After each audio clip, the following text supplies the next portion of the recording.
I asked the question, you guys responded. Which gig app is the largest soul sucker today in 2023?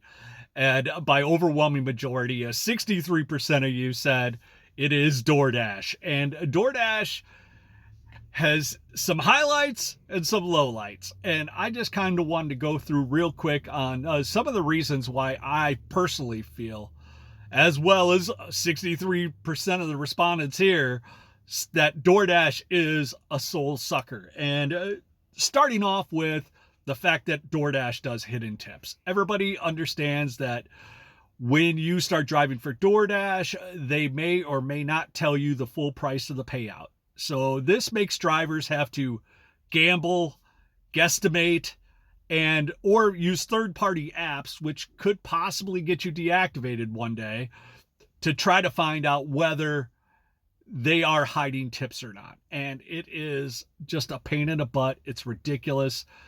You should be able to know how much you're going to make every time you take a gig as an independent contractor. And the fact that DoorDash does that is, I think it's against fair practices, but if you want to play the game, you got to play by their rules. So DoorDash, unlike Grubhub, DoorDash does not compensate drivers for miles.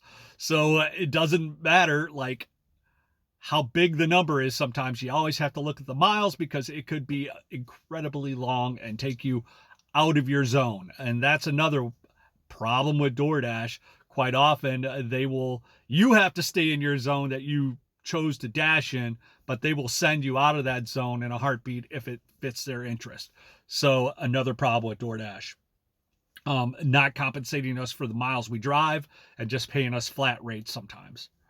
Another problem with DoorDash, unlike Grubhub, when the merchants post the job with Grubhub, they could put a time delay on orders. With DoorDash, they don't do this for a majority of the orders. So soon as the driver's getting the order, a lot of times the restaurants are getting the order shortly after or shortly before.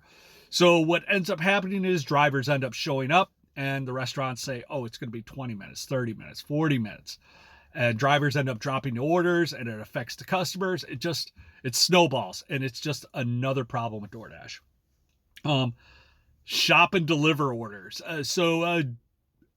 Uber also does shop and deliver orders, but they offer this toggle. You can toggle back and forth in the app and accept or decline shop and deliver orders. And I think DoorDash would be wise to adapt this kind of policy, because nothing hurts a driver more than getting offered shop and deliver orders during peak meal hours. So the peak meal hours is the easy money. That's when we just go into the restaurant, grab the order, and take it to the diner.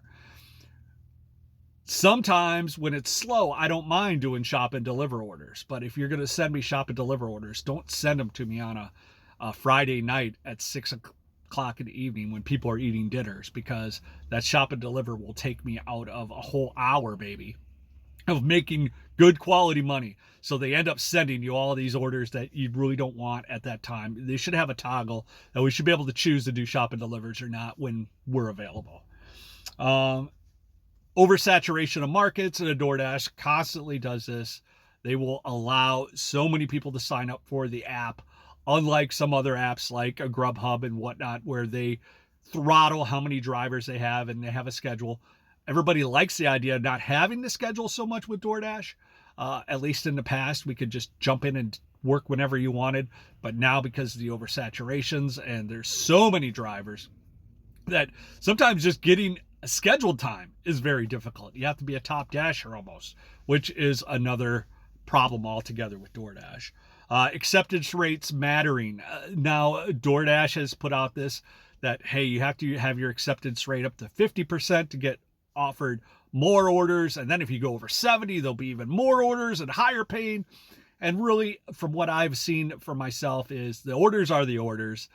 If they are over that 70% and your threshold is above that, DoorDash will let you know, hey, you are driving a higher paying dollar to mile ratio order. So it's good that you're notified, and they let you know that, hey, this could be higher, this will be higher paying than what it's showing. but it's still playing a game with you. And if they have lowball offers that they have to get out, doesn't matter if you are this priority driver. If there's no high paying orders to take, you're getting a $2.50 offer as well. So they don't discriminate, and they know because you are keeping your acceptance rate up, your propensity to accept those may be higher as well. So if you decline too many orders, DoorDash will just kick you off the app. And it is, if you're scheduled and you get kicked off the app, now you might not be able to get back on. So they hold it over your head that if I give you all these low order, oh, you didn't take 3 in a row, we'll just kick you off the app and you can log back in. So you get kicked off the app, and then when you go to log back in, there's no slots available to get back on. So they are playing a game with drivers, and that really tests your nerves. It's a soul sucker, right? The ability to turn off certain stores. Every market has these grocery stores or whatever that we just know you don't want these deliveries. You don't want to go shop at these stores, and DoorDash will just continually just keep sending it to you. For me, it's a store called Woodman's. I hate Woodman's shop and deliver orders. And the store has no aisles where everything's found. So if you don't know the store, it could turn into a nightmare shop.